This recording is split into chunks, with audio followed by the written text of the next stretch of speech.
Jim Nicholson, the European Agriculture Commissioner, has been really setting out his plan of work for next year. What were the headlines in there?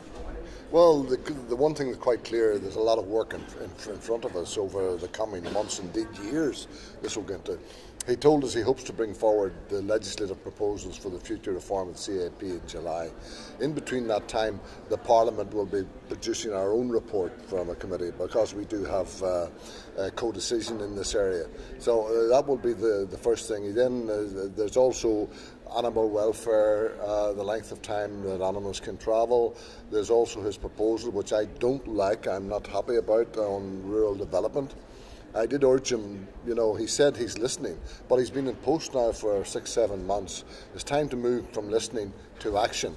And I think that's what we look forward to, because we in the Parliament have got to take a more responsible attitude now in the future. We're co-decision makers. We have got to change this. We have got to lead the way, not allow the Commission to lead. We've got to take that responsibility on board.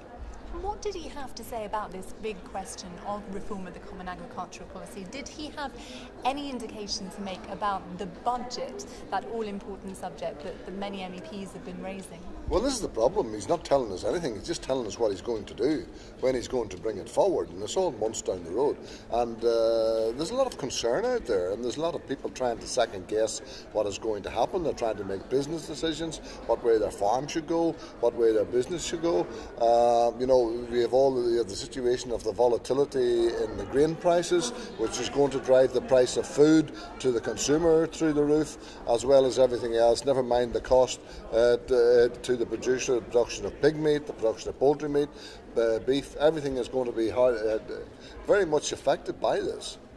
And did he give any, you raised in a separate question in the committee meeting, this issue of the volatility of prices? Did he give any indication on that question? No, he hasn't given any indication. He's certainly reserving his judgment as far as that's concerned. And in some of these other areas, this is where the frustration is beginning to build up with him as far as members are concerned. Like he really has got to move forward.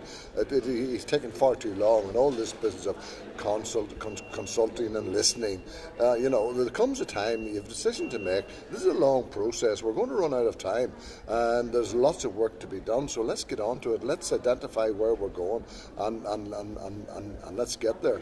Well, what about the question of animal welfare that you mentioned? I think you mentioned transportation of animals. What did he have to say on that subject? Well, he hasn't told us. We did expect that in December, but it's not going to come now until next year.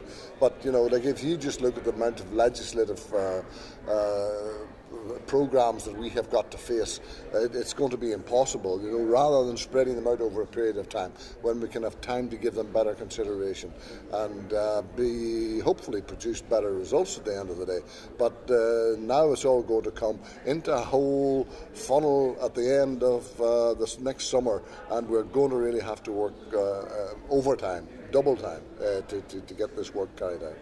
And how do you think this all leaves farmers back in the UK? I mean, do you think they feel frustrated that they don't know what's coming yet in this reform of the Common Agricultural Policy?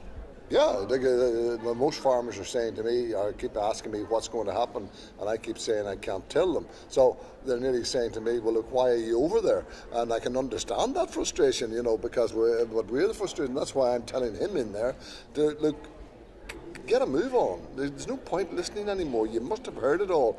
Now let's get some proposal and let's get it work. But of course, we in the Parliament will now be moving ahead, and we'll be appointing a rapporteur tomorrow to take on board to do our own report, and then we won't have to. We would hopefully lead the way.